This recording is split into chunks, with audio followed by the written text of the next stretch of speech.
Hello, welcome back to the central digital school. So आज हम कई दिनों बाद मिल रहे हैं, नया लेसन शुरू करेंगे। मैं गांव गया था औरैया, उसके बाद आया तो यहाँ एग्ज़ाम की वजह से मैं थोड़ा बिज़ी था। मेरी एग्ज़ाम में थोड़ा ड्यूटी लगती है, पहले से मुझे कंट्रीब्यूट करना पड़ता है, तो हम बिज़ी होने की वजह से मिल नहीं पा रहे थे। शायद हम सैटरडे से नहीं मिले हैं और आज थर्सडे है। बीच में एक आध वीडियो जीके का मैंने डाल दिया, कोई बात नहीं। आज हम देखते हैं क्षेत्रफल एवं आयतन। क्षेत्रफल एवं आयतन,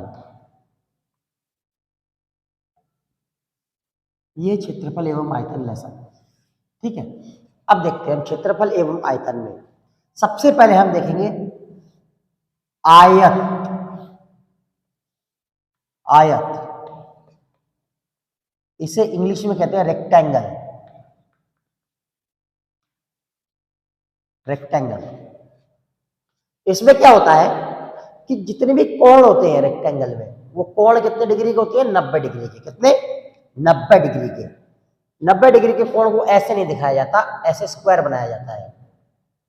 ये सारे ही कोण 90 डिग्री के होते हैं, ठीक है।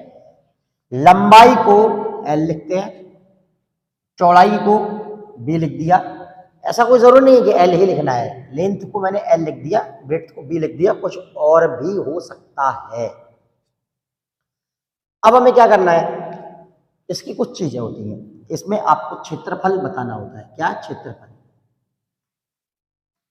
क्षेत्रफल किसका? आयत का।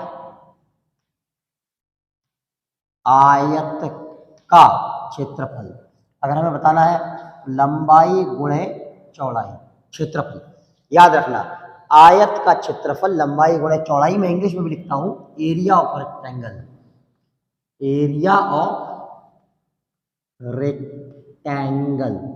चीजों को बहुत सिंपल रखेंगे, क्योंकि और बहुत सारी चीजें जब आ जाएंगी तब कॉम्प्लिकेटेड लगेगा, लेकिन घबराने की जरूरत नहीं है। और एरिया के बाद क्या होता है? पेरीमीटर। पेरीमीटर परिमिति।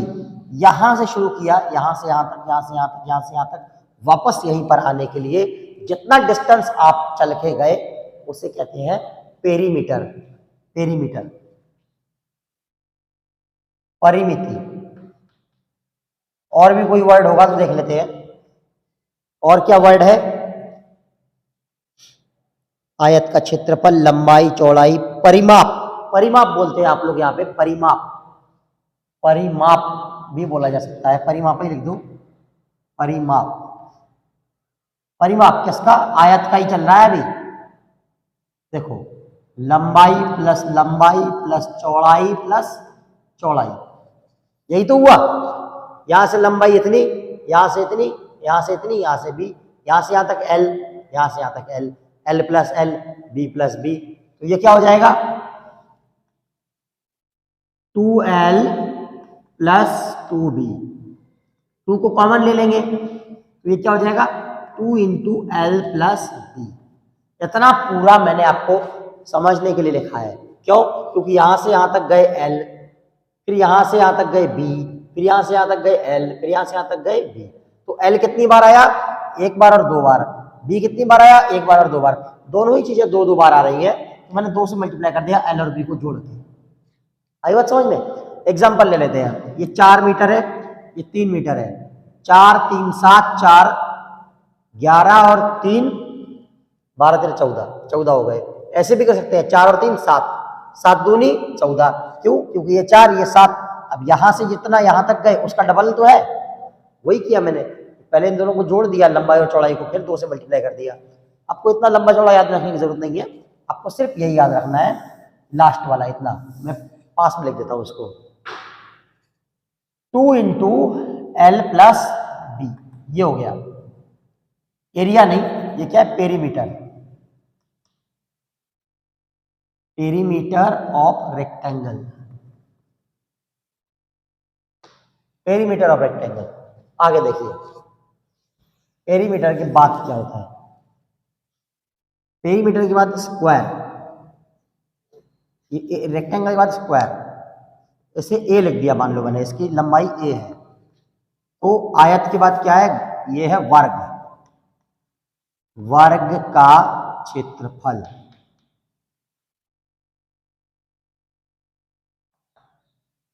वर्ग का क्षेत्रफल a गुणा a बराबर a का स्क्वायर। ओके, तो इसे इंग्लिश में भी लिख देता हूं मैं, area of square, area of square. आगे अगर ये यहां से यहां तक a है तो यहां से यहां तक भी a है, यहां से यहां तक भी a है, यहां से यहां तक भी a है, तो मतलब a डिस्टेंस आप कितने बार चले, a plus a plus a plus a, 4 बार। परिमाप क्या होगा,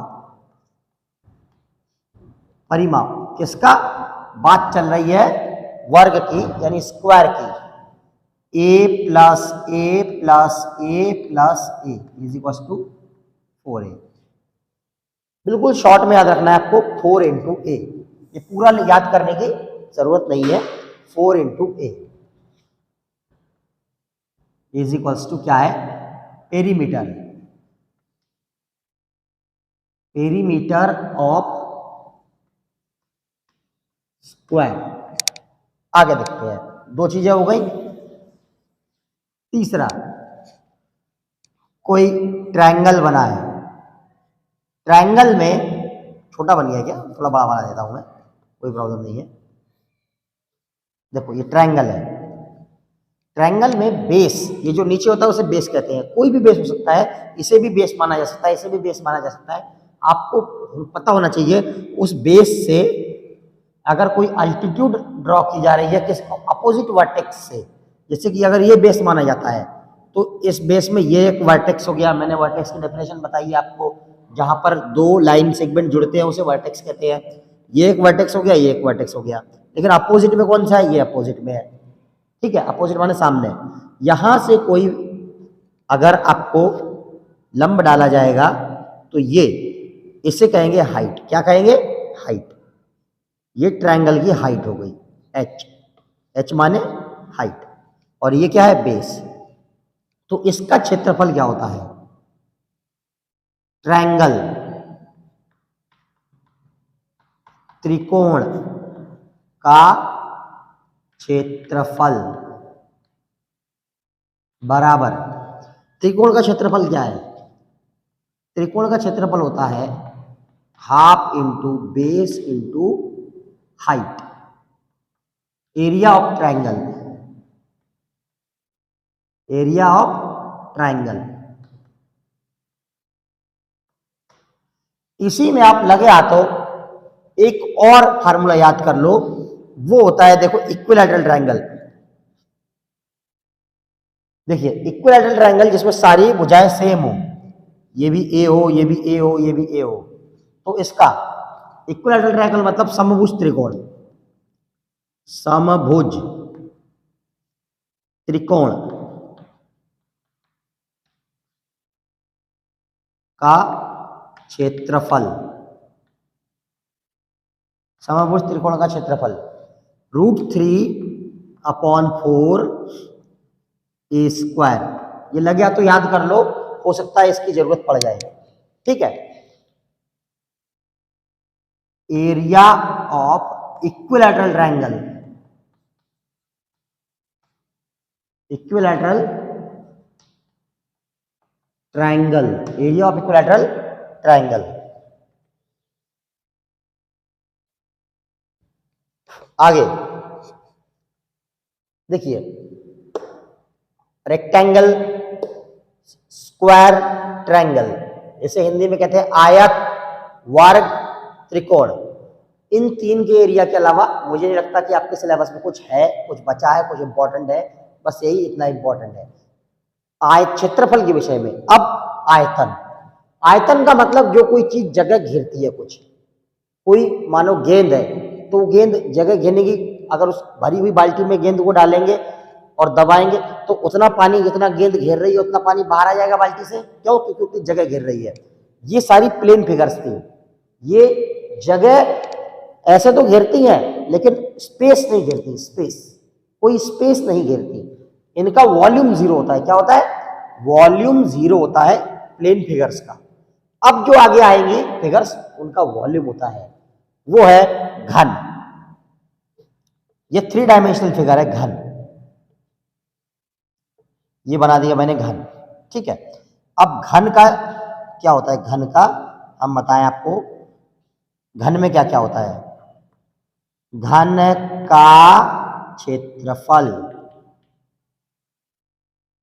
घन का क्षेत्रफल, इसमें जितने भी फेसेस है कितने हैं, 1 2 3 4, ऊपर एक और नीचे एक, ये कमरा मान लो घन है, 1 2 3 4 5 6, ये 6 फेस हो गए और हर एक का एरिया क्या होगा, ए स्क्वायर। तो घन का क्षेत्रफल 6a स्क्वायर, ठीक है। इंग्लिश में लिख के मैं आपको कंफ्यूज नहीं करना चाहता हूं, आप हिंदी में समझो।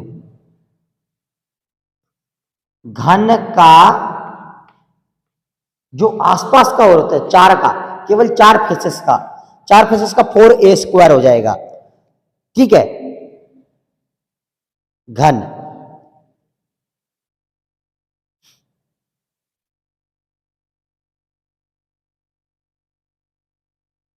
अगर केवल ऊपर और नीचे का नहीं, केवल अगल बगल का पूछा गया है, किनारे किनारे का, तो 4a स्क्वायर हो जाएगा। आयतन, घन का आयतन बराबर 4a स्क्वायर। घन का आयतन क्या है, 4a स्क्वायर। घन के बाद घनाभ, घनाभ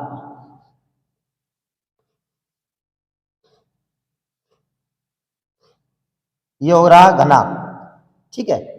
घनाभ, इसमें क्या होता है, घनाभ का आयतन, घनाभ का पहले क्षेत्रफल लिखेंगे, क्षेत्रफल is equal to 2 into LB plus BH plus LH। घनाभ का आयतन बराबर LBH। तो ये रहे आज के फार्मूले। ये फार्मूले आपको सबसे पहले याद करने हैं, उसके बाद ये लेसन आप कर पाएंगे।